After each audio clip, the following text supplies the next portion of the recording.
Oke, bismillah. Assalamualaikum warahmatullahi wabarakatuh. Bismillahirrahmanirrahim.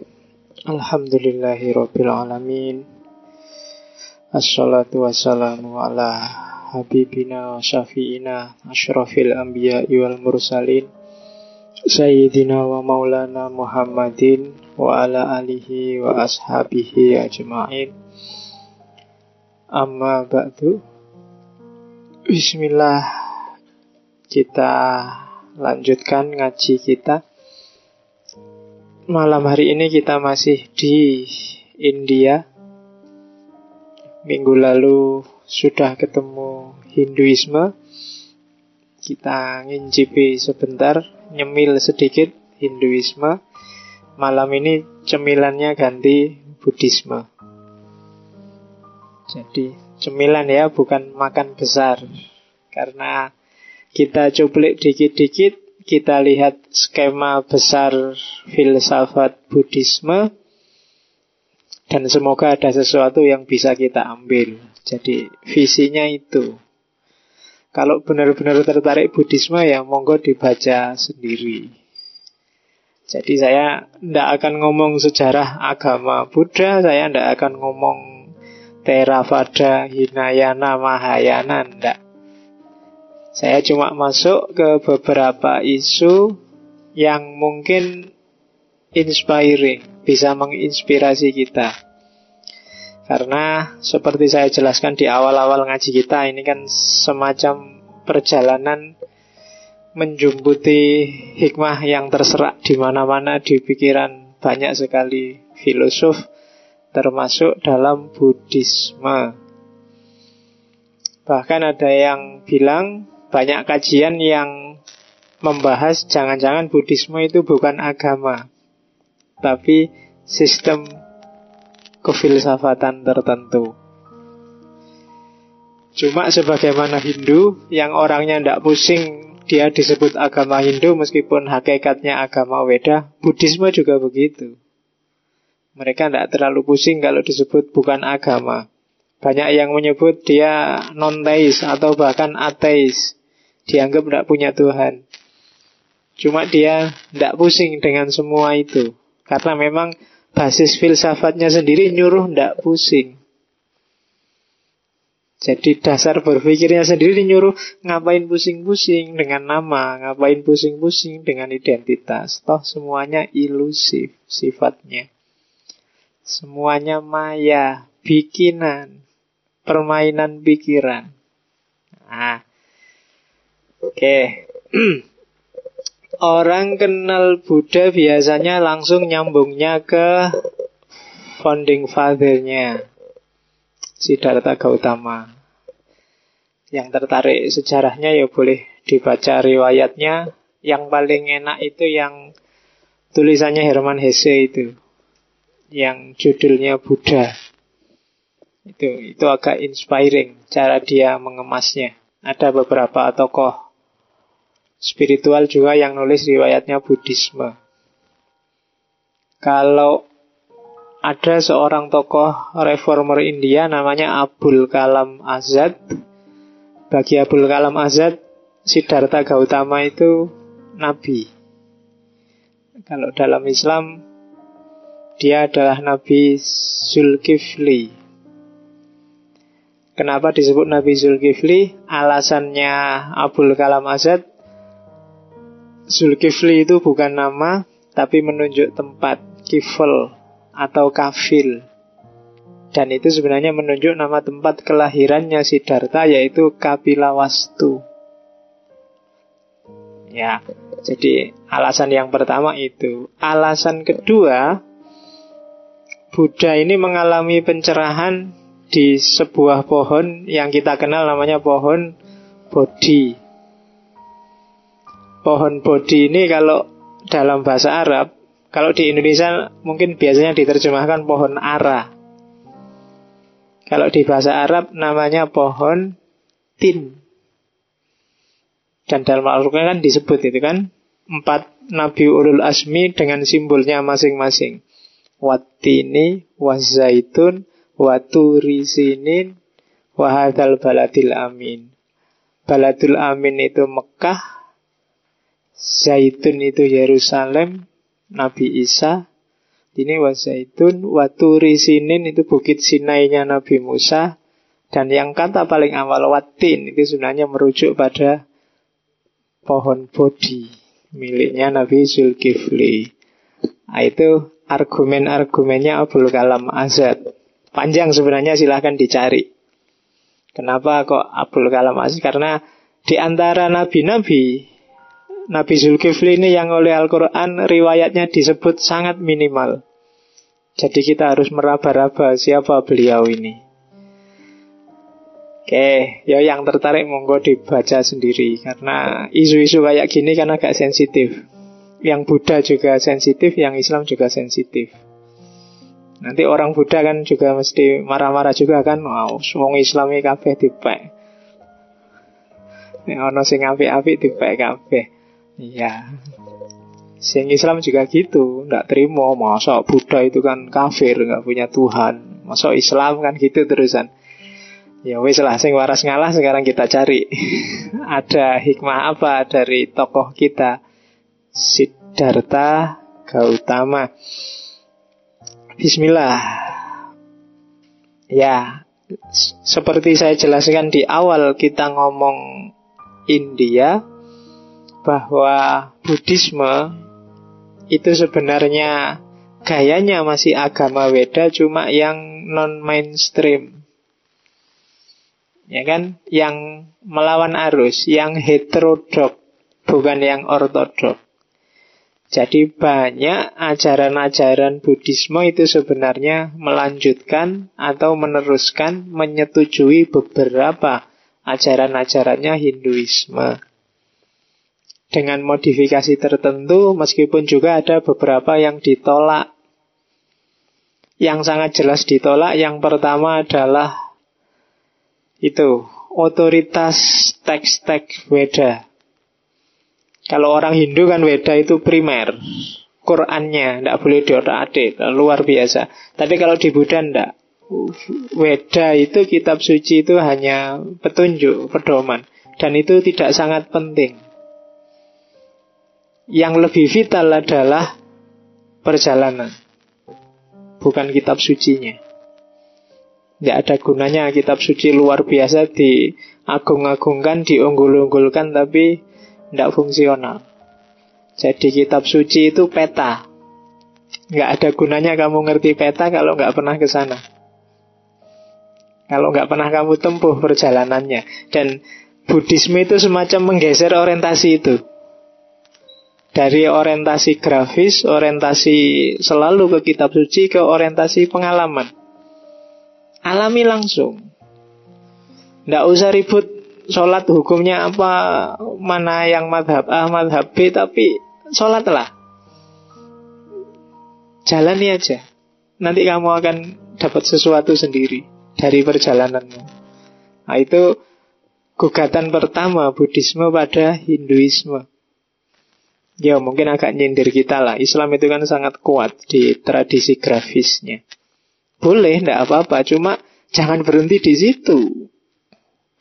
Kita kan kebalik. Kita kembalinya ke Quran hadis. Loh kok malah kembali ke situ? Jalankan isinya Quran hadis. Kalau kembali ke situ nanti mandek di teks. Nah itu sebenarnya kritiknya Hinduisme pada Buddhisme. Jadi Quran hadis bukan tempat kita kembali, tapi pedoman kita untuk berjalan. Oke, yang itu yang sangat dikritik oleh Buddha. Masa kitab suci jadi tempat kita kembali? Itu kan cuma rujukan kita aja, panduan kita untuk berjalan. Jadi peta bukan tujuan kita, tapi peta itu dasar kita untuk berjalan biar nggak kesasar kan itu. Oke. Itu yang dikritik pertama oleh Buddha. Yang dikritik kedua, sistem kasta. Kemarin di Hinduisme kan ada kasta-kasta itu kan, ada Brahmana, ada Sudra, ada Vaisya. Kalau di Buddhisme tidak ada. Setiap orang punya kesempatan yang sama untuk naik kasta. Setiap orang sejajar kesempatannya untuk mengalami pencerahan. Ini sudah, kalau hari ini saya ngomong ini sudah nggak aneh, karena kita itu sudah tidak di dunia yang berkasta kan. Jadi sekarang orang siapapun dia levelnya sama. Oke, terus yang ketiga, politeismenya Hindu. Personifikasi Tuhan yang sangat banyak. Itu kalau di Buddhisme ditolak karena terlalu jelimet, terlalu rumit. Nanti kita sibuk melayani Tuhan-Tuhan yang sangat banyak itu. Padahal perjalanan tidak ke situ harusnya. Maka Tuhan-Tuhan yang banyak dan luar biasa di Hinduisme itu dikritik habis-habisan. Dan yang ketiga, kependetaan. Jadi kependetaan apa? Eksklusivisme, kebangsawanan para pendeta, kenikmatan para pendeta dalam tanda petik. Itu yang digugat oleh Buddhisme. Makanya pendeta-pendeta Buddha itu kan biasanya wah, dia cuma pakai baju yang warnanya kuning. Kuning itu kan gaya sama sekali, apalagi cuma diubut-ubutkan itu kan. Analoginya kuning itu memang ke yang kotor-kotor. Jadi itu bajunya aja kayak gitu, ndak modis sama sekali. Coba bayangkan kalau ada yang nonton Sun Gokong ya, dengan pendeta-pendetanya Hindu misalnya. Nah, itu kan ada yang saingan mahal-mahalan jubah, indah-indahan jubah, tongkatnya aja dari emas, itu bedanya. Itu yang dikritik oleh Buddhisme. Oke, jadi 4 hal yang dikritik oleh Buddha pada Hinduisme. Dan nanti pengaruhnya luar biasa. Agama-agama hari ini yang tumbuhnya sangat cepat itu Buddhisme. Bukan Kristen, bukan Islam, apalagi bukan Yahudi. Saya lupa baca di mana, di Jawa Mutakhir yang kita kenal banyak Islamnya, konversi paling besar itu sebenarnya bukan dari Islam ke Kristen, tapi konversi paling besar itu dari Islam ke Buddha. Kebalik ya, dulunya Buddha, seolah-olah Buddha itu Islam datang ditinggal, tapi belakangan, saya lupa penelitiannya siapa, orang Jerman apa mana itu, penelitian terbaru itu konversi paling besar di Jawa itu Islam ke Buddha. Cuma saya belum cermati itu. Dibahas banyak oleh orang-orang ex-Muslim, bahwa banyak orang Islam gelisah dengan agamanya sendiri, terus nyari agama yang lebih adem, dan ketemunya di Buddhisme. Artis-artis Hollywood itu kebanyakan kalau konversi juga larinya ke Buddhisme.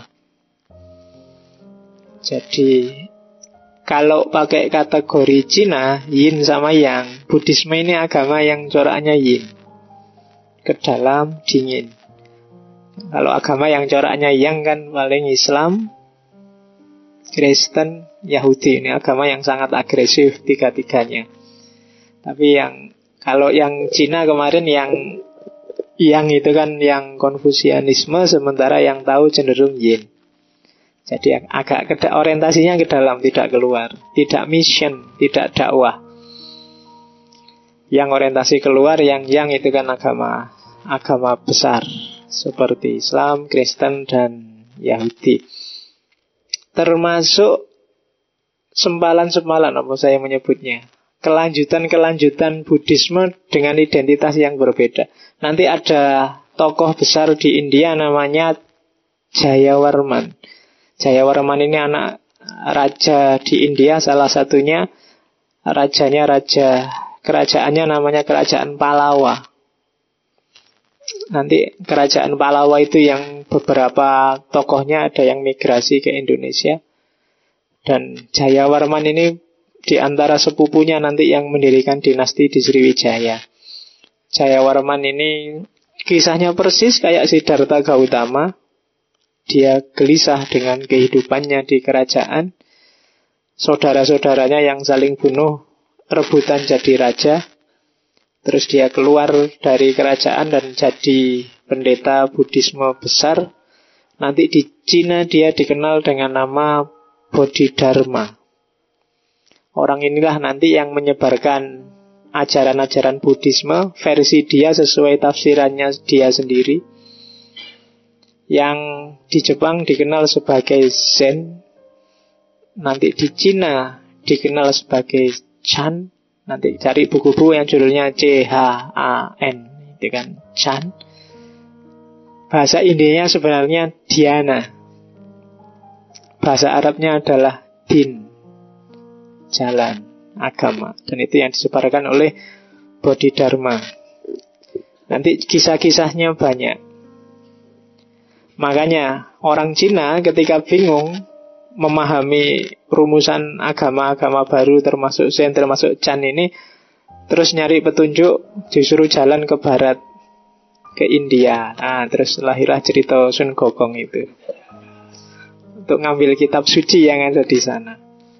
Oke, yaitu fiksinya. Tapi itu sebenarnya ingin menunjukkan bahwa sumbernya dari sana. Oke, Bodhidharma itu kadang-kadang disebut pendeta Tatmo. Nanti dianggap yang punya cikal bakal menurunkan bela diri, semacam kungfu dan Shaolin. Oke, itu sejarahnya. Cuma saya nggak meneruskan sejarahnya, sekarang masuk ke pemikirannya. Karena kalau cerita panjang, banyak tokoh-tokoh besar Buddhisme, termasuk yang masuk ke Indonesia dan berpengaruh banyak. Sampai terakhir di Majapahit, yang dikenal dengan Siwa Buddhanya. Tapi pada saatnya kita akan ngomong Indonesia dan Jawa. Terus terakhir kita tutup dengan Gandhi, sama-sama dari India. Baru nanti kita kembali ke Barat, agak panjang. Kita akan ngomong filsafat ketuhanan gaya Barat. Kalau bosan kita balik lagi ke timur, mungkin ngomong Jepang.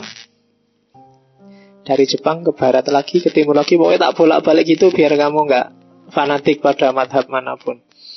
Kamu ambil sesuka hatimu yang pas sama hidupmu. Nah itu visinya ngaji filsafat kan itu.